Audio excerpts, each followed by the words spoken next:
7, 8, 9. These are getting just a little bit easier. 10. Okay, starting my morning routine. And now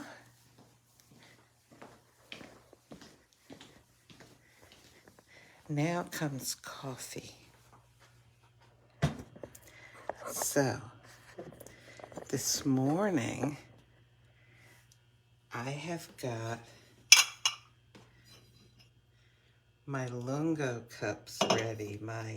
The View they come with stainless steel saucers, but these cups,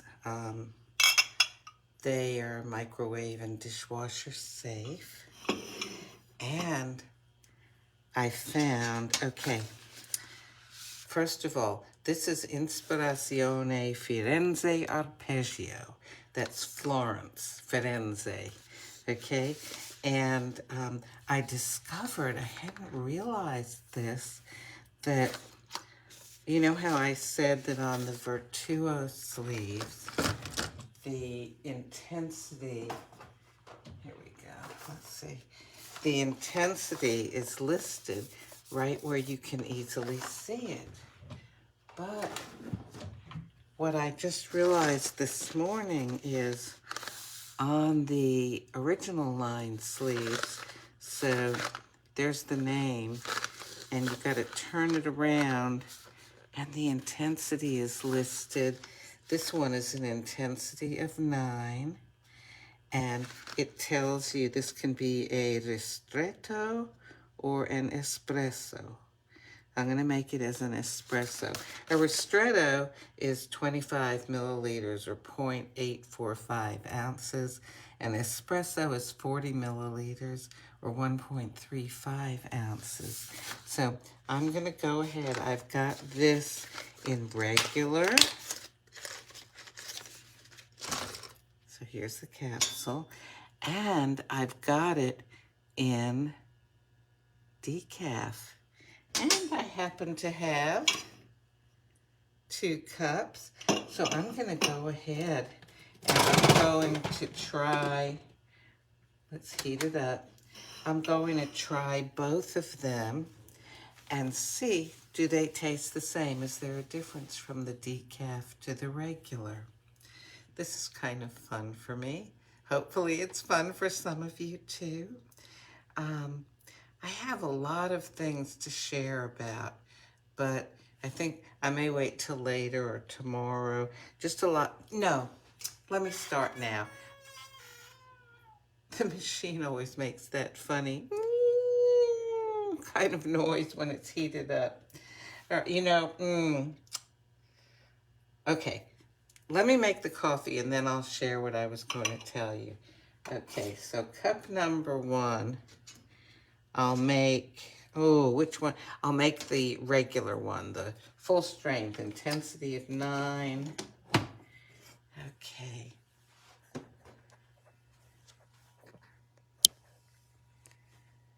So here we go.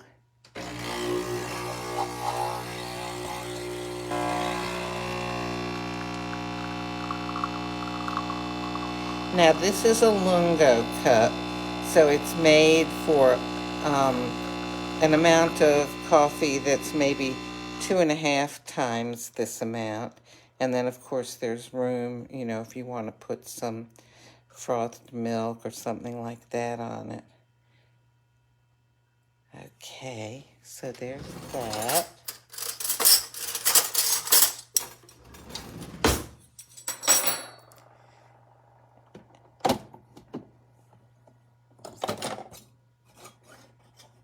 Alrighty, now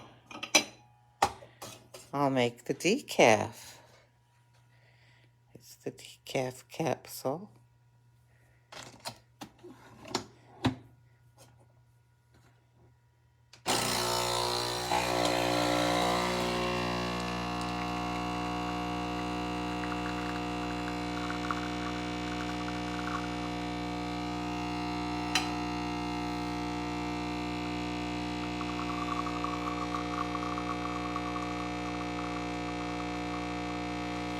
So again, this is Inspirazione Italiana, and it's Firenze Arpeggio, giving it a nice American pronunciation.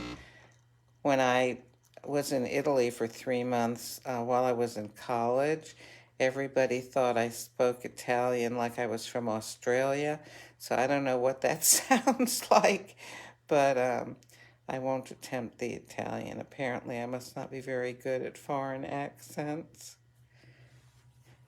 especially after having been born in the Bronx and turn the heater off and lived in the South for so many years now.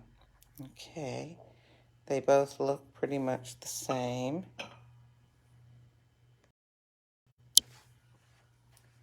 Alrighty, so the taste test. Okay, fold in the crema. No sweetener, I just want to try it. Well, I have just brushed my teeth. We'll see how this goes.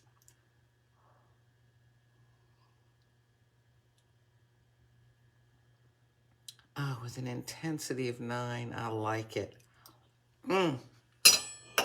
Okay, now, new spoon, decaf.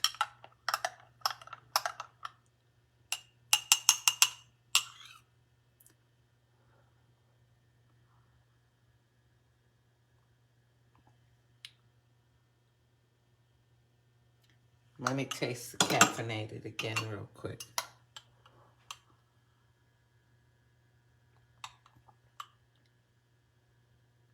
You know something? I don't think that I would know the difference. Decaf.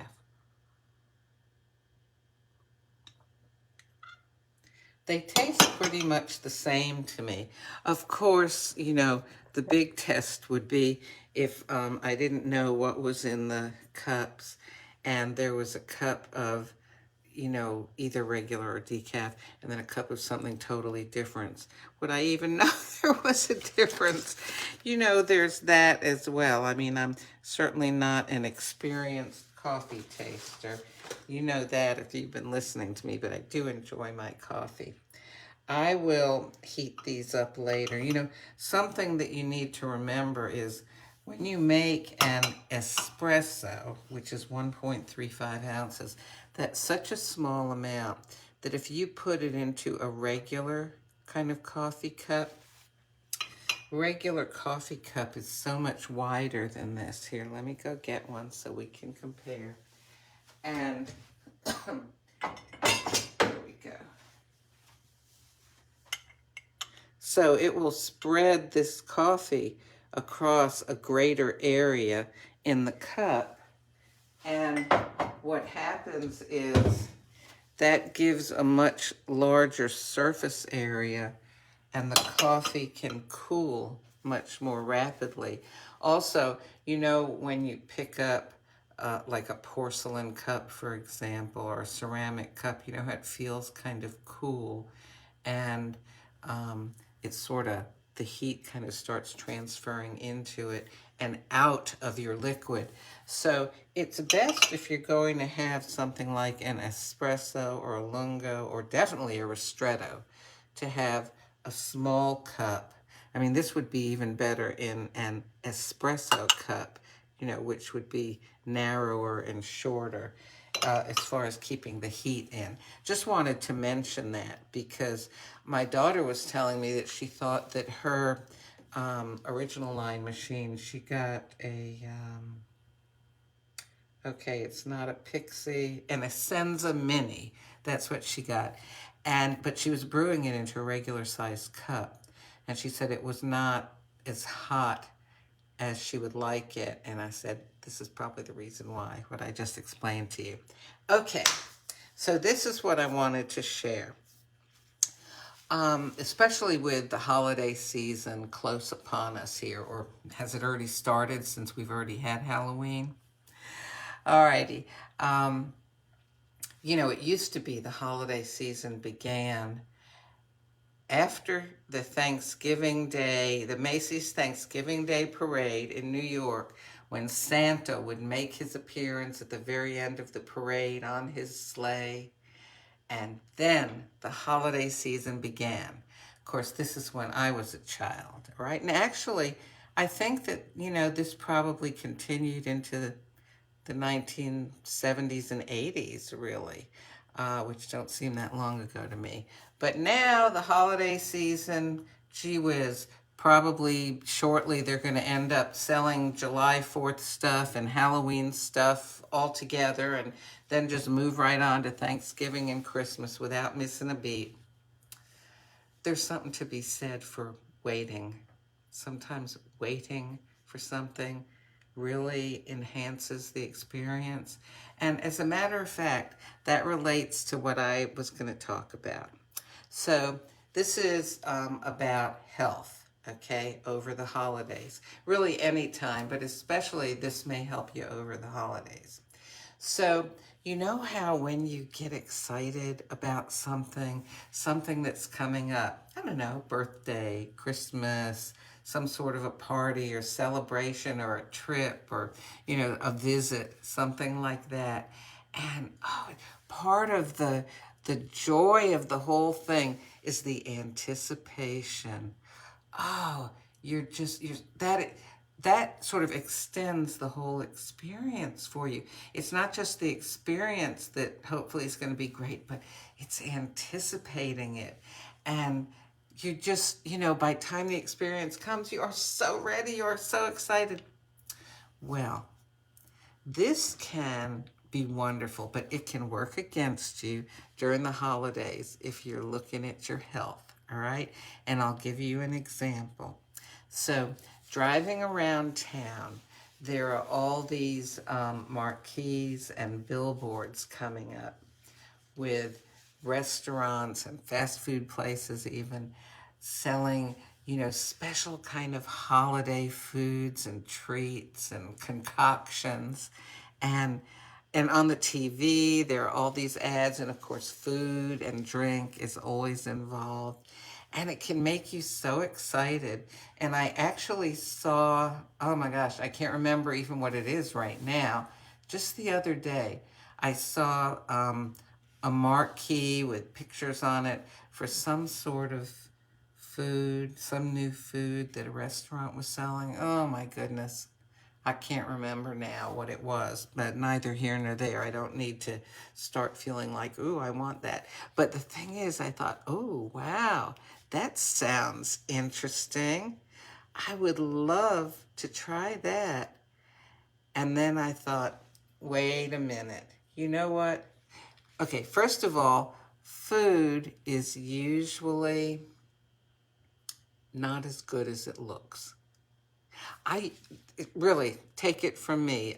The next time, well, okay, let me not get off topic, but just, when you look at the menu and there's pictures on the menu and they look so luscious, and then it comes to you, the waiter or waitress delivers it, and, it may look good, but usually it doesn't taste anywhere near as good as you thought it was going to. Okay, because with the anticipation, your brain sort of inflates what the whole experience may be.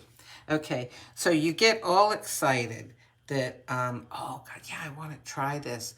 And so I'm driving around and I realized that if I kept thinking about it, I might end up ordering this and eating it. And I didn't need it. I really didn't. It was undoubtedly something with way too much fat and sugar compared to what I need. And also for me, if I eat something that's sugary, that's like starting off with a small snowball at the top of the hill and it just rolls down and keeps going and gets bigger and builds up speed. So, I don't need to start something like that going. But the point is, what I'm trying to tell you is controlling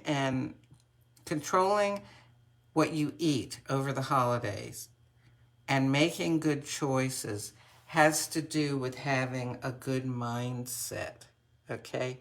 And part of having a good mindset is knowing that you cannot let your thoughts run wild and do kind of what I did, you know, when I saw that marquee. Oh, that seems like it would taste good.